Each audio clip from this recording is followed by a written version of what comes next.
What's up, y'all, and welcome into the Jack Vita Show. I am your host, Jack Vita, here to break down the latest episode of Survivor 50. And last week, Danny and I alluded to the potential of us quitting this podcast. And Danny may have quit. Danny's not here, but guess what? We have someone filling in for Danny who is just as great as Danny, made it just as far as Danny, although was not able to collect the win, unfortunately. But we got someone who is also a sports reporter, knows a lot of sports, and he runs White Sox, the White Sox site on Roundtable Sports. He covers the White Sox, covers the little Cubs, covers the little Bears, does a lot of Chicago sports, but he is the runner-up from Survivor 47. And I've always said, if there was someone who played Survivor who's probably the most similar to me, it's this guy right here. Sam Phalen, welcome to the program.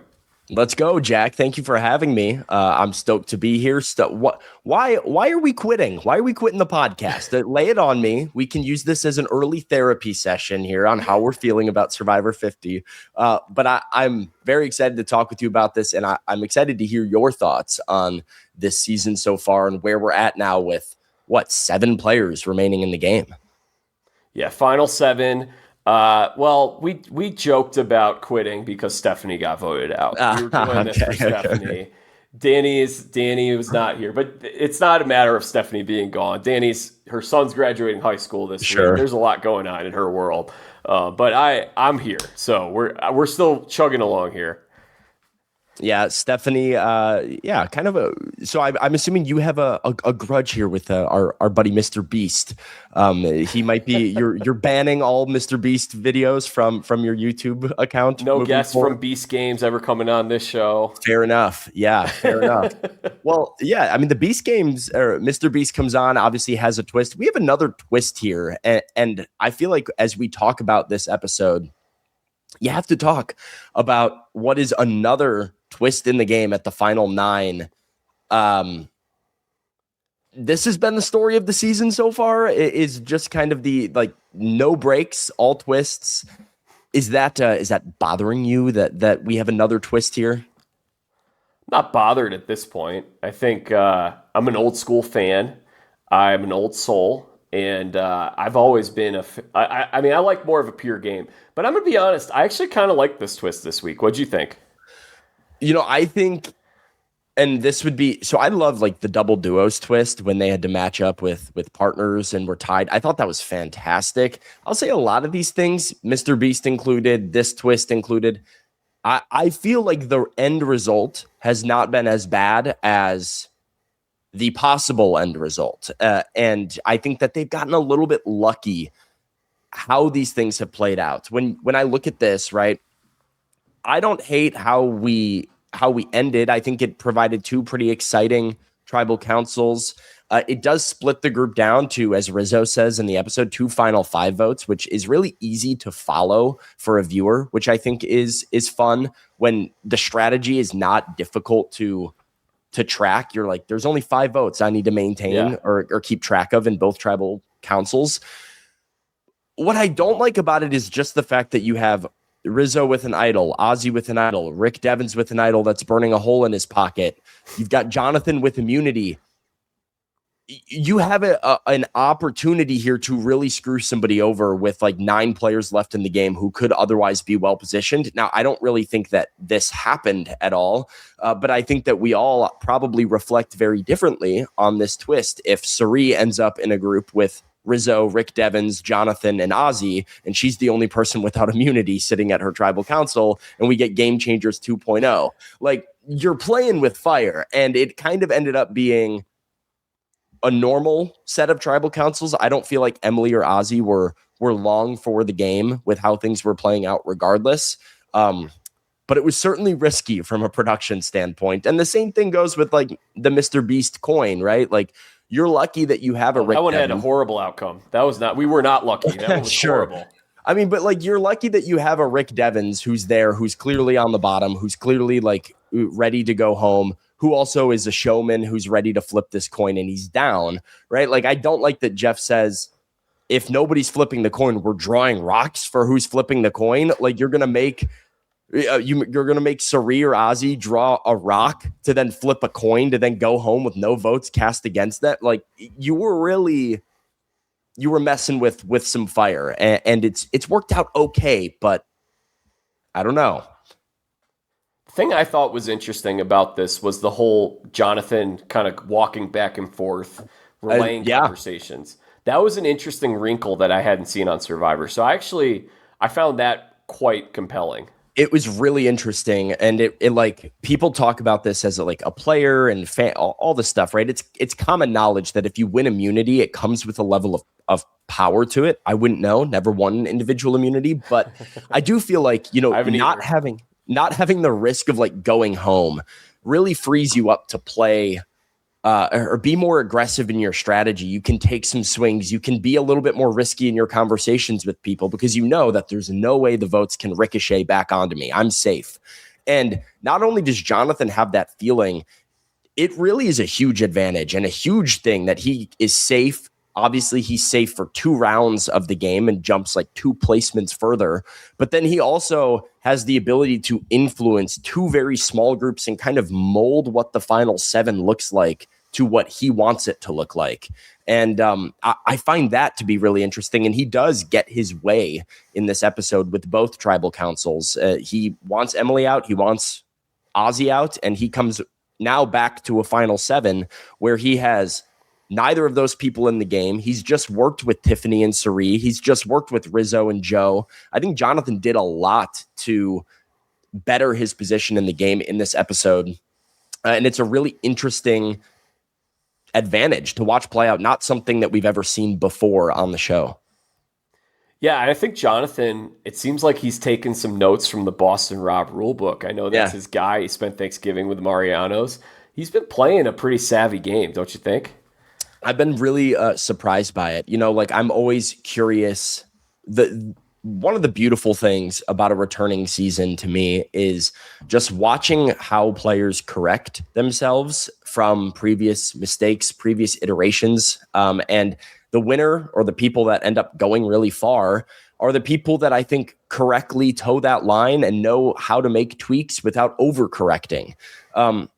And we've seen this in so many different varieties so far with people that make severe overcorrections, possibly diagnosing why they lost.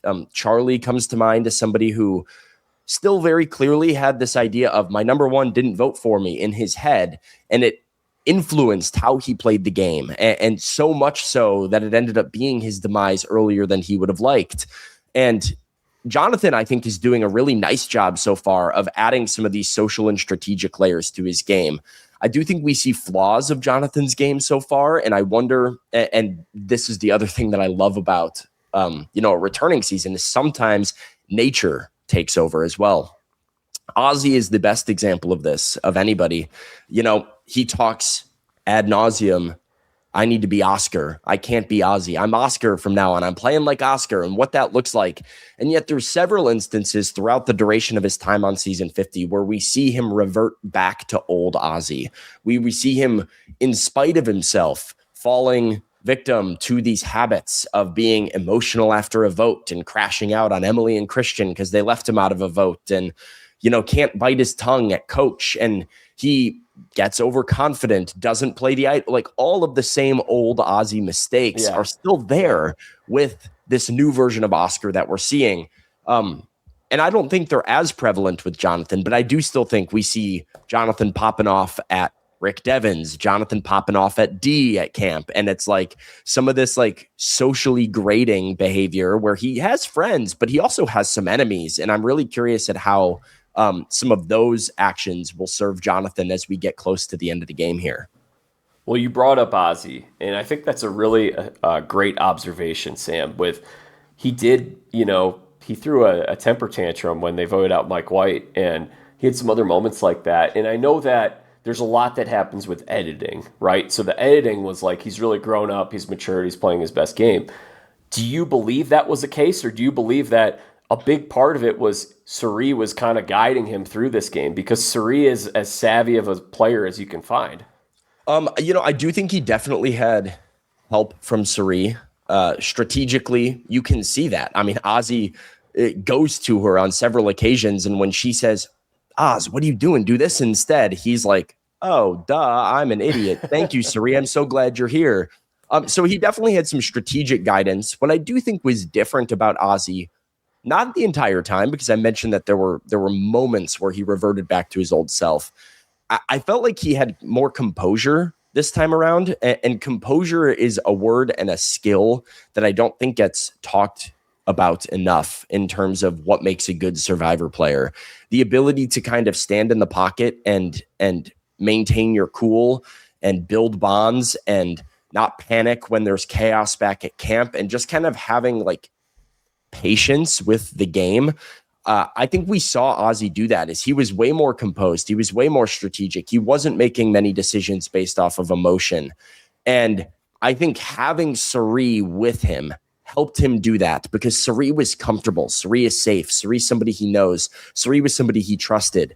And what we see in this episode is without Cirie, Ozzy is put in this spot where I don't think he's thinking as soundly. He's not thinking as composed. He's doing things like jury managing to Aubrey and letting a little bit of like ego and emotion fuel his decision making. And that little devil on his shoulders telling him, hold that idol for another round.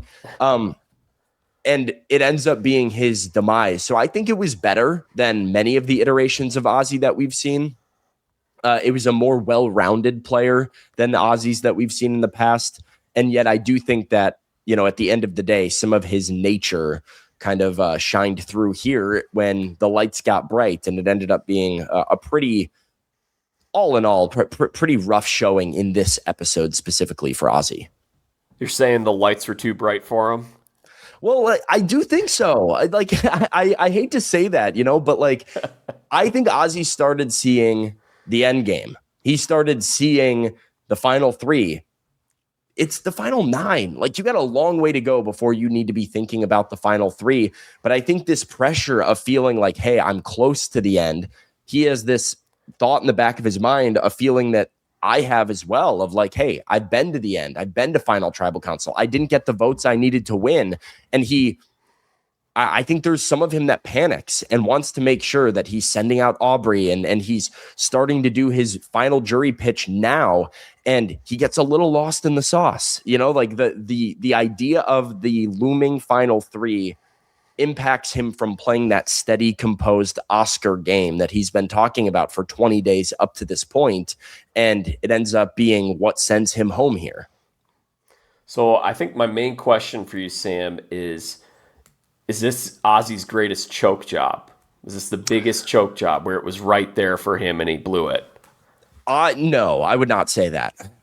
Because I think, even if he plays his idol, he's Ozzy at the final 7 without an idol. And, there's a lot that can happen there before he makes it to the end of the game. Even if he does make it to the end of the game in his like ideal world, which might be going to the end with Cirie, I don't know if he wins that. Like, he's got an uphill battle to convince anybody not to give Cirie $1 million if he's there at the end with her.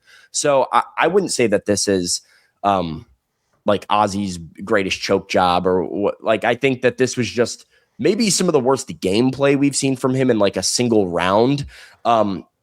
But I also think that it was going to be a challenge for him to get to the end and win anyways. To me, I'm like, hey, if you're Ozzy and you're in South Pacific and you're an immunity challenge away as one of the immunity kings, and you're immunity challenge away from winning pretty close to unanimously in that South Pacific final tribal council, that to me is like, that's the one that you got to have.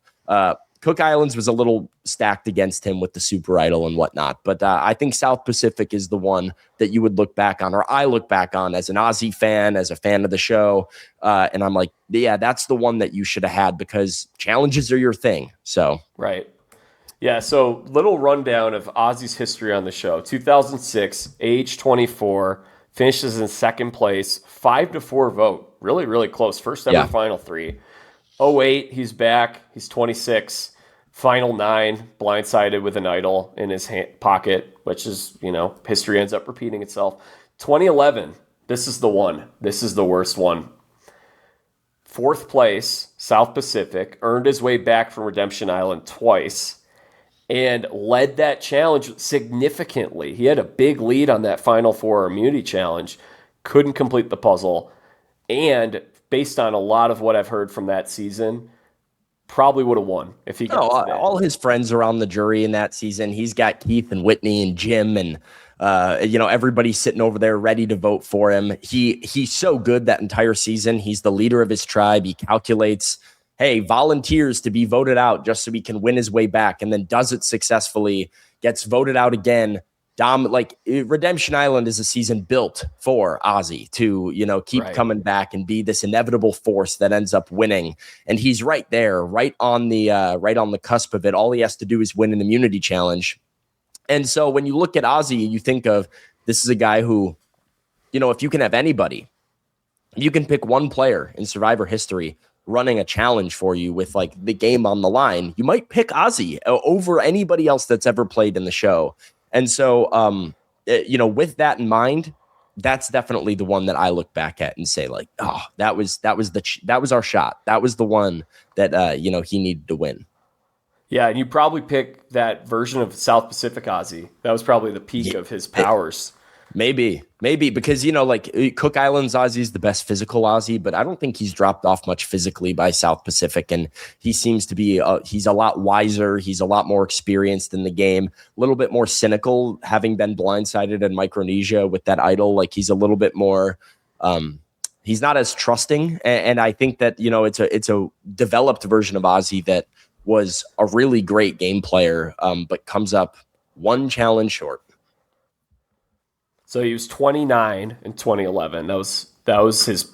Honestly, it feels like that was the last time he played, because I barely remember him doing anything on Game Changers other than fishing.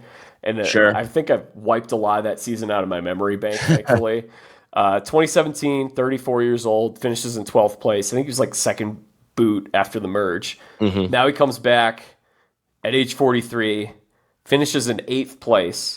He was positioned well, but like you said, there's a lot of game left to go, and I do think that the walls are starting to collapse on him and Cirie. Like, if this is a final 9 vote and we don't split this into 2 tribals, who do you think the target is? How are these votes coming together? What do you think happens? I mean, I do think if it's not a split, I do think Ozzy is still a name that gets floated. The only thing that saves him there is likely the fact that everybody's running it all by Cirie. Nobody wants to betray Cirie. You see Jonathan go and talk to Cirie. And in a normal world, Cirie goes and tells Ozzy, play your idol, Oz, and he's fine. The thing here is that he doesn't have communication with his number one ally, and she can't warn him. But I do think his name probably comes up regardless. I think Devens is probably the easy vote that everybody knows is going to play his idol. I think Emily's probably in trouble either way for that very reason, in Aubrey or Emily, one of the two of them, because, there seems to be this desire to wipe out more of that contingent, and Devens being the easy vote, but the guy who has a very public idol that is safe at this tribal council makes the other members of his alliance easy targets for everybody. So I think it's probably similar names being brought up and being targeted. I just think Ozzy has a little bit more room to hide and has more people that have his back, whereas like this group that he ends up with is very specifically with a couple of people that don't have his back, and Rizo, who then makes an active choice not to have his back at the in the 11th hour. I'm not fully convinced that Cirie saves Ozzy if this is a pure final 9 vote, because I watched the episode again, and there's the scene at the start where she's talking with Tiffany, and she's like, "We got to get these people with idols out," and Tiff's talking about, "We got to get Ozzy out." Yeah.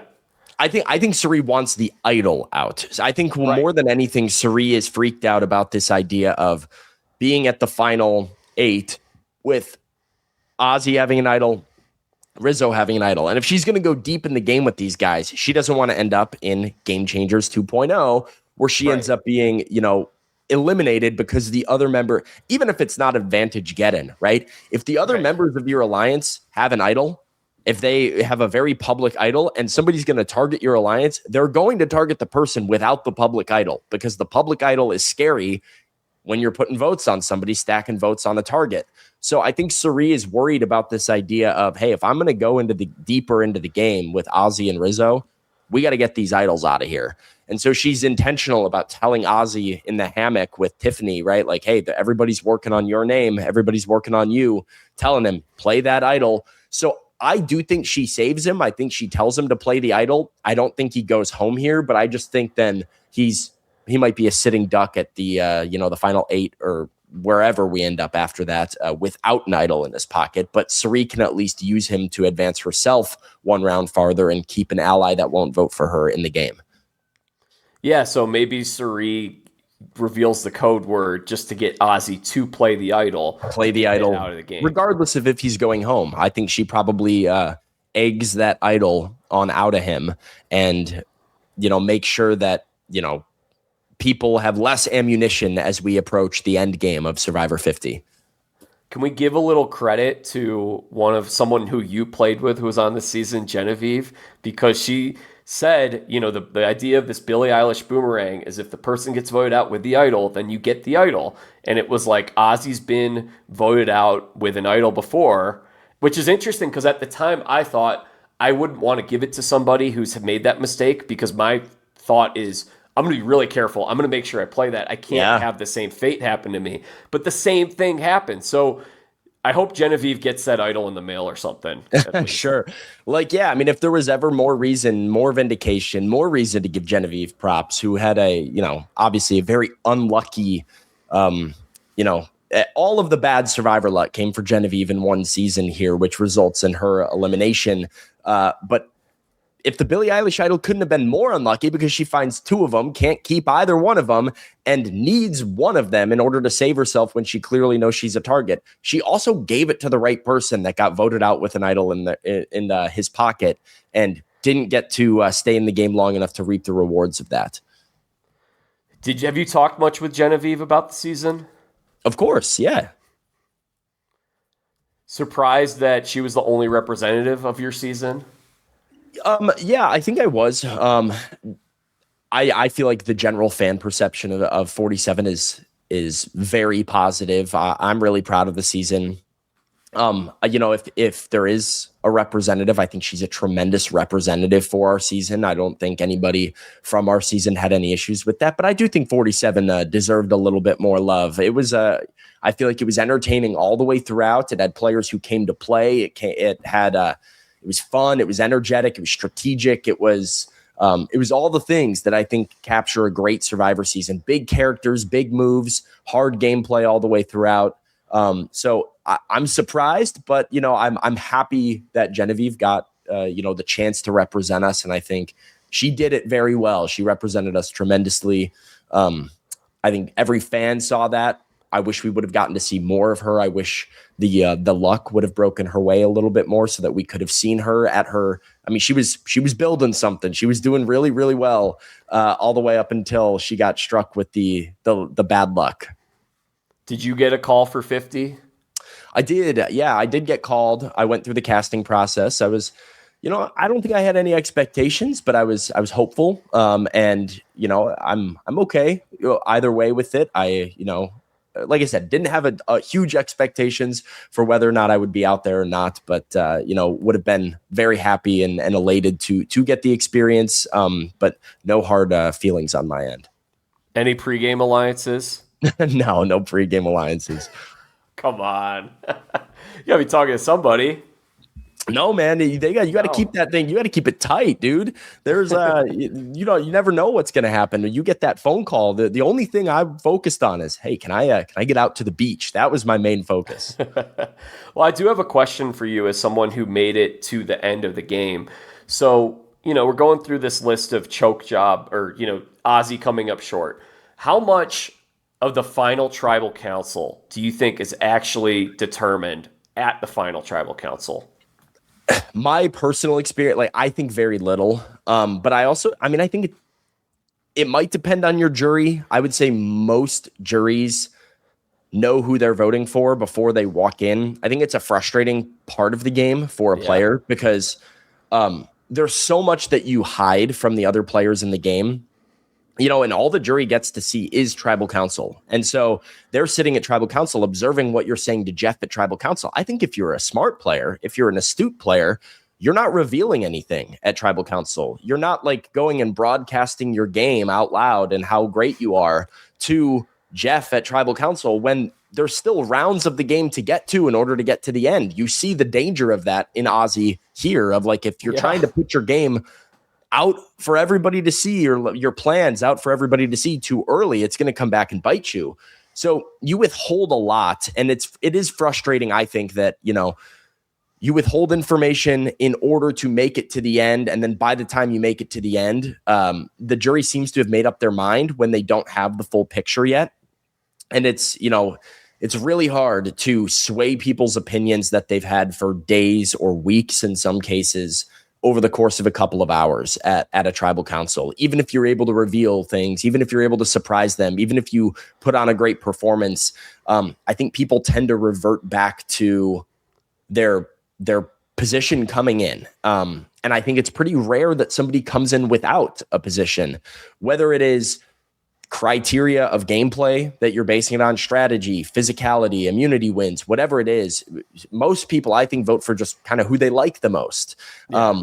And I think a lot of that is predetermined. And so the final tribal council is a little bit moot in most cases. There's obviously exceptions. There's some jurors who are genuinely, hey, I'm a toss-up, win my vote.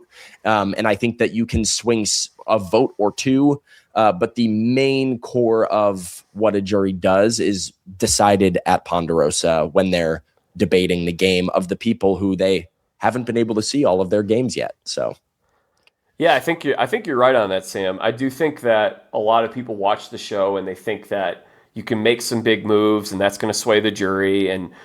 But I think at the end of the day, it kind of comes down to, who can you go to sleep at night knowing beat you? Yep. Maybe who do you want to give some money to? Like, do you think that, I guess I'm curious to ask you about this part with the money thing. Like, do you think that being young, because you were younger than Rachel, right? Rachel was probably what, third? Yeah, I was the second youngest on my season. Yeah.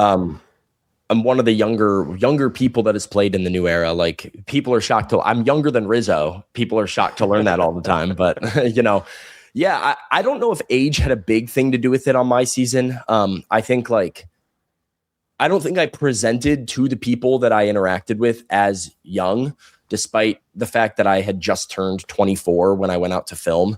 But I don't think I gave off young energy. So I think, if you give off kind of like childish energy and people don't view you as like an adult or whatever, I do think that would have a factor. I don't believe that was how I was perceived by people. So I don't think age really had anything to do with it in my case. No.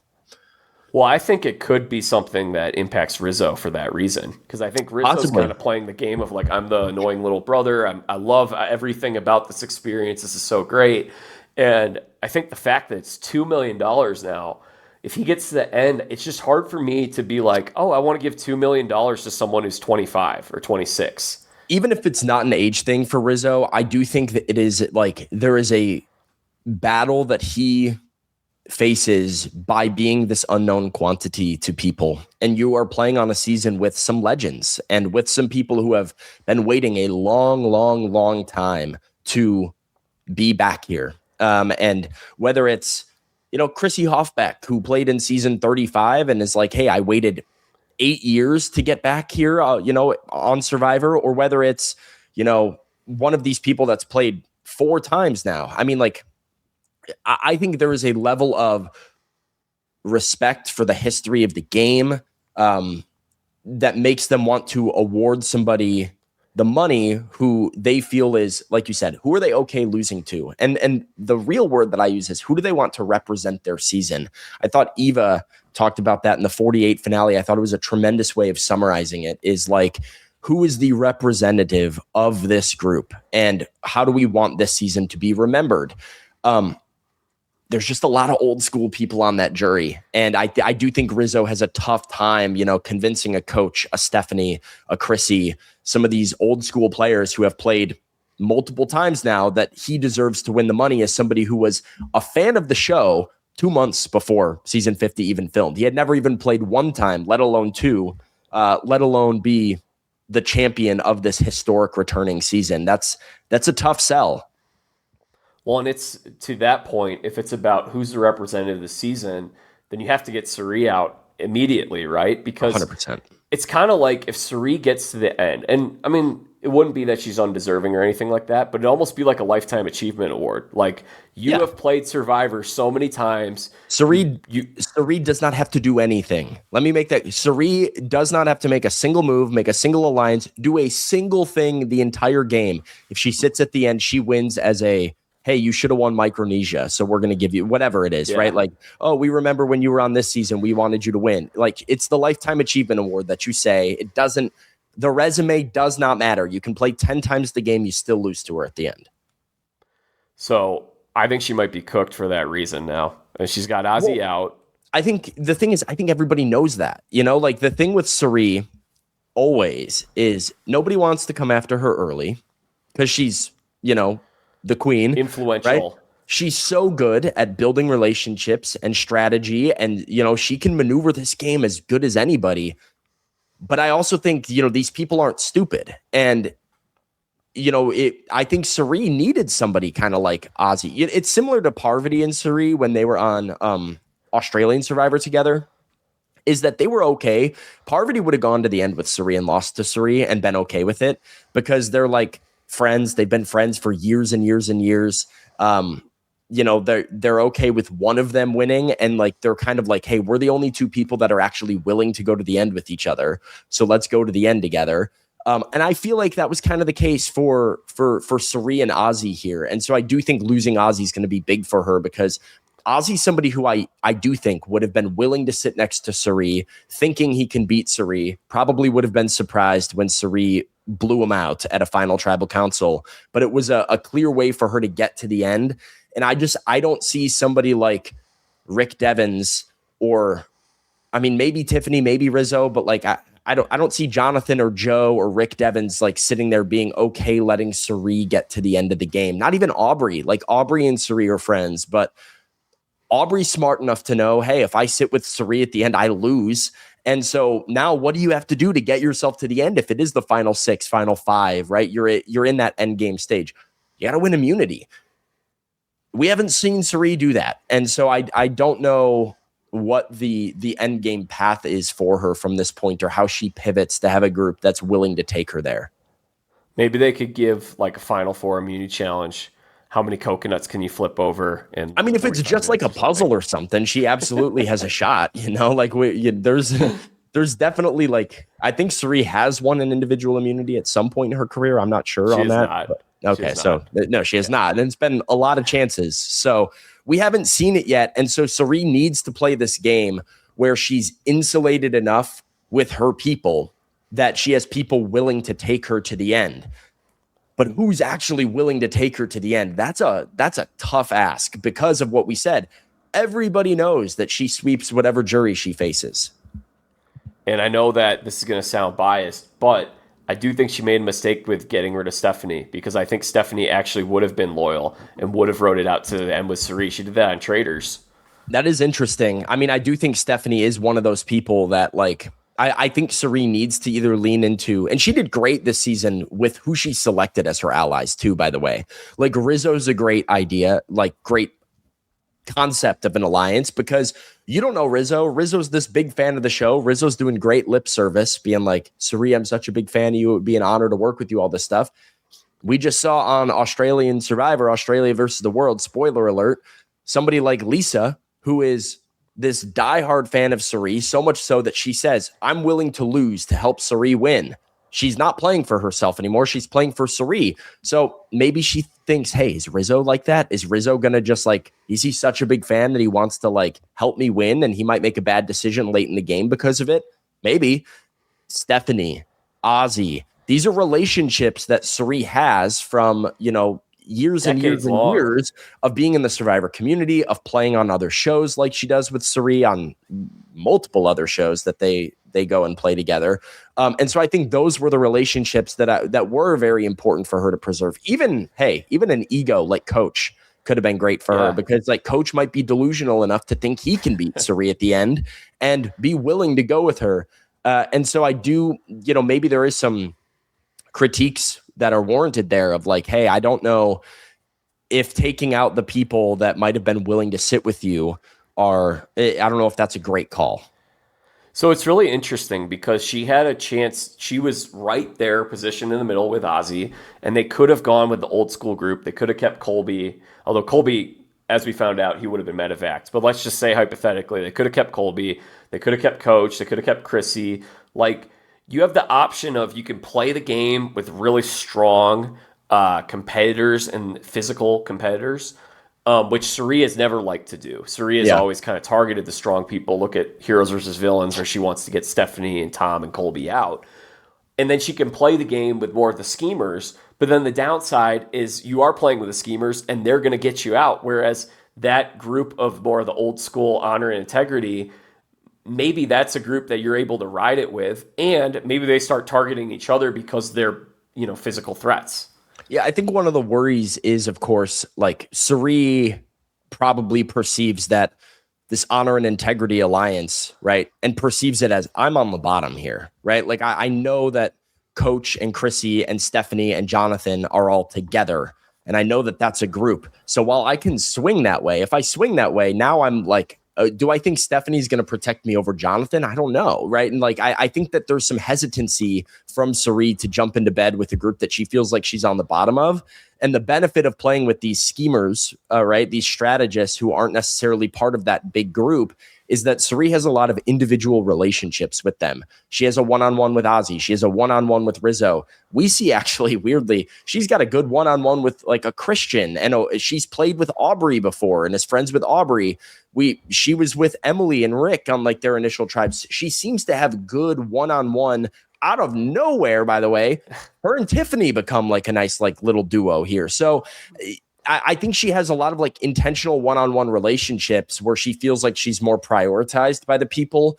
The question just becomes, how serious are these people about playing with Cirie versus sitting with Cirie at the end? And, I do think all of them are loyal to her. But what I also feel like happens, right, and I can tell you this as good as anybody, you start getting close to that final tribal council, it becomes so real. And as much as you love Cirie, as much as you're a fan of Cirie, as much as you're, like strategically aligned with Cirie and meant what you said, if you start to sit there and think, what's my best chance of winning $2 million? That changes how you think a little bit. I had every intention of, excuse me one sec, while I plug in my laptop. But I had every intention on season 47 of going to the end with Genevieve. Like I was enjoying playing with her. I loved playing with her. I was wanting one of us to win the game. And if that meant going all the way to the end with her, I would have done that. But, you start to get in a spot where I'm at the final 5 and I know that it's one of the 2 of us going home, or, and I have the power to throw her under the bus and make sure that she goes out instead of me. You start to think about, what is my scenario where I can win this game? And I owe it to the people I'm truly loyal to. I can be so loyal to you. I'm more loyal to my family. I'm more loyal to myself. I'm more loyal to, what this money does to change my life. And I think if you're Cirie right now, you have to stick to these one-on-one relationships, try to throw other threats under the bus, and you really just got to hope that people don't wake up to the reality of what will happen to them if they sit at final tribal council with you. And if you can keep that, the shade over their eyes for long enough, maybe you get there and you get into that final 4 and you can find a way to win it. But it's also a little bit tough to do that with some very savvy returning players who were brought back on an all-star season for a reason. That's some really good insight, Sam. And Cirie made a great move this week by playing her extra vote. That really saved a lot of things. It looked like, I imagine she talked with Jonathan and Tiffany that they had a plan to split the votes and everything. We didn't see that. You bring up the fact that Cirie's got all these ins. I had no idea she was working with Jonathan that closely. Yeah, right. I mean, that shows you how good Cirie's been on this season, is that like literally everybody in the game is trying to run stuff by her before they do anything, which really speaks to like this. And I do believe that this twist was really bad for Cirie, Yeah. Because like I said, in a world where it's a free vote, not a split tribal, right? And you have open communication, I think she's able to talk people out of voting out Ozzy. I think she's able to choose whether or not she wants to manipulate Ozzy into playing his idol. It gives Cirie a lot more power to, like, because she's developed all of this power. She has developed all of these individual relationships to have power over what everybody else wants to do in the game. It gives her a more blank canvas to shape a final 8 or final 7 or whatever it is to be the best suited to help her get to the end.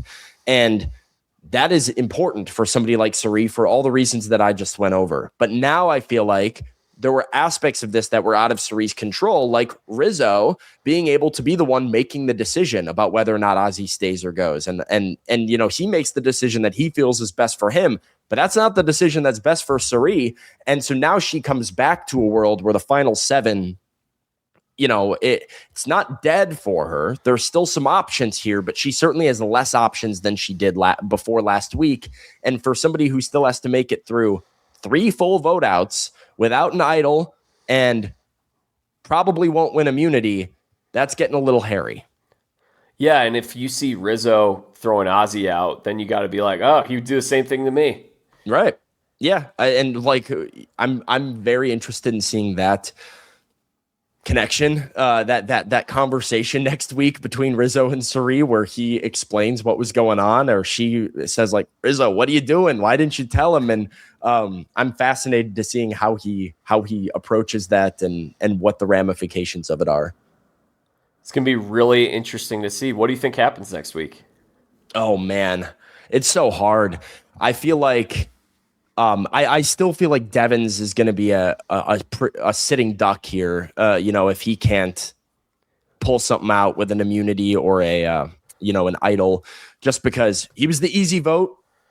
He played his idol. Good for him. He survived. Now what are you going to do? And I do think we're starting to see people jumping ship as quickly as possible from the Devens train.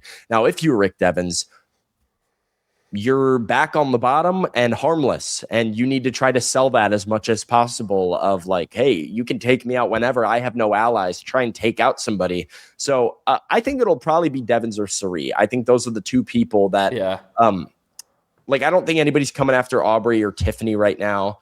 I think Joe and Rizo are in a pretty good spot, but I do think you're going to start to see Devens and Cirie pitch probably for one another to go home to try and keep themselves safe for another round. One more thing on the whole Cirie and Ozzy thing. Why do you think Cirie why didn't she go to Jonathan and say, when Jonathan's talking about Ozzy, why didn't she try to talk Jonathan out of Ozzy if she had this working relationship with Jonathan? Well, you know, I think there's a couple of reasons, right? Jonathan is still voting in Cirie's tribal council. That's one, sure. Right? Like, that's what makes it so hard to play this round if you're Cirie, is as much as you want to meddle in the other one, you can't meddle without maybe being too sneaky or getting caught or being like, you know, if you tip Jonathan has just been told by Aubrey, Cirie and Ozzy will do anything to, you know, vote one another. Like they're wed in this game. She says that they are tied at the hip. Great way to pretend to not be tied at the hip is be like, yeah, you can vote him out. I'm good with it, while secretly hoping that like Rizo saves him and you can make it through. So I think Cirie didn't want to like show too much of her hand. She was hoping to make it through without having to like pull out all the stops to be like anybody but Ozzy. And it's a tough spot when your fate in the game is that's what I'm saying when I say Jonathan has such a huge advantage here, because he is going to 2 tribal councils without any fear that any of this can come back on him. And so he can mold it and shape it like he wants to. Cirie wants to mold it and shape it, but she has fear that, by the way, she's getting votes from Emily and Rick Devens, and she kind of knows that. And she knows that all it takes is Jonathan to be like, actually, I'm good with Cirie going home. And her game's done. So you have to be very careful with what you say. If you say too much, you end up like Ozzy. Well, the one thing with this twist, I don't like it when they do this, where it's like you have the immunity challenge and then you reveal the twist, because that opens up the door for people to be like, oh, was that twist thrown in based on the outcome of the immunity? Just tell them straight up, here's what's going to happen. Yeah, I tend to agree. There's a lot of things like, I mean, obviously you see in this episode, standards and practices exists on Survivor. There is a whole person, a lady that's out there that if you have any complaints about anything, you know, that she is very much monitoring it the whole time.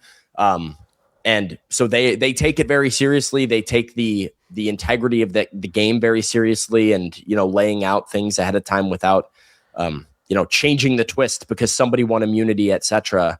But yeah, I do think from like a viewer perspective, you would like to, or even if it is, but like, hey, as they're coming into the challenge, Jeff does one of these like, hey, looking at the camera, you see the boat of the contestants coming in behind him. He says, what we're about to do is this. And he lays it out before the challenge has played. That way you as the audience just feel like, all right, this was predetermined. We know it no matter what. I do also think, giving contestants information is good. You can let them. The worst twists in Survivor are the ones where you keep contestants in the dark and then don't let them make decisions or, don't fuel their actions based on what they know is coming. The best ones are the ones where they know what they can account for, and then it's up to them to play. It's why I actually love something like knowledge is power, because I think knowledge is power existing in the Survivor world. It exists.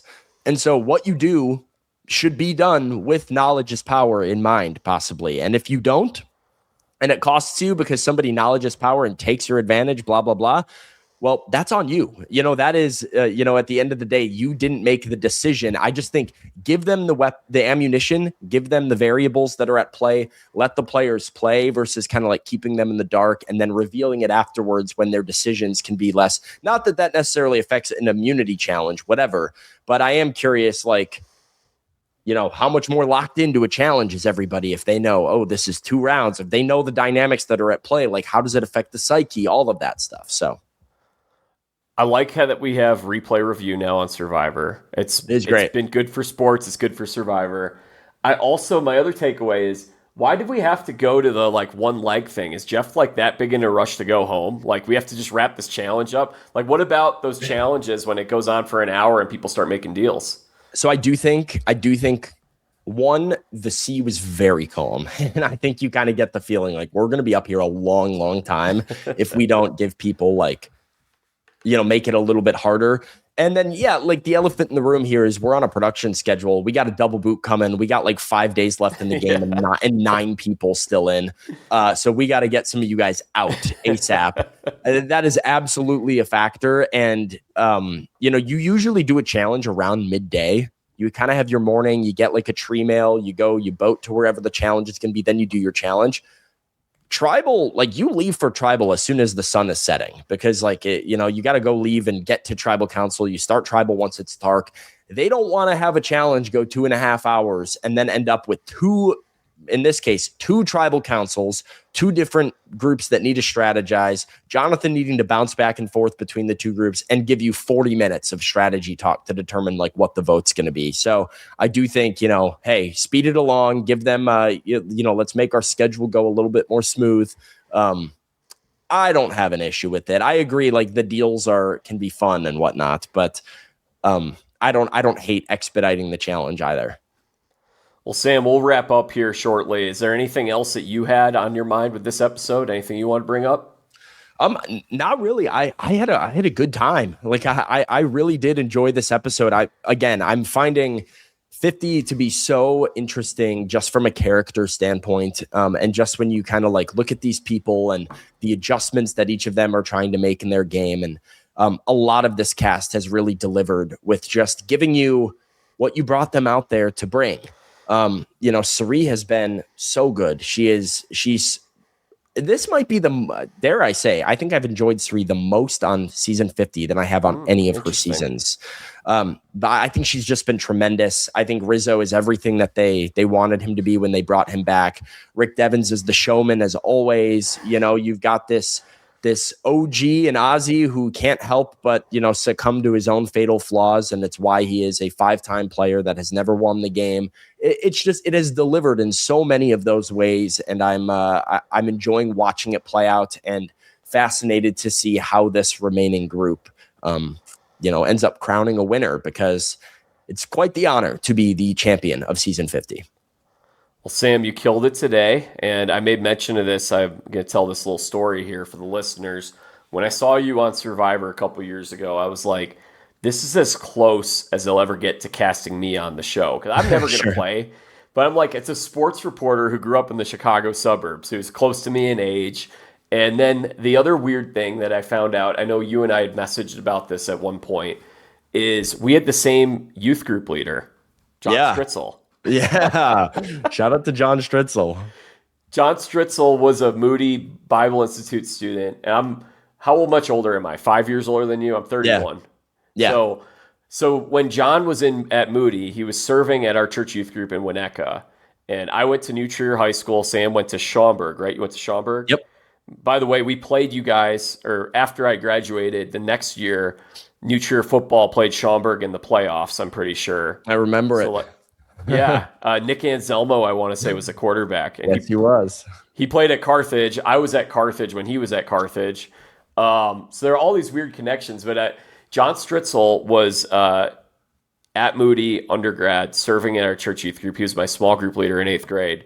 And then he was your youth pastor years later, right? Yes, he was. Yeah, John was he was actually a personal reference on my Survivor application when I filled it out. No way. So, yes, there you go. There's a little bit of deep cut lore for you.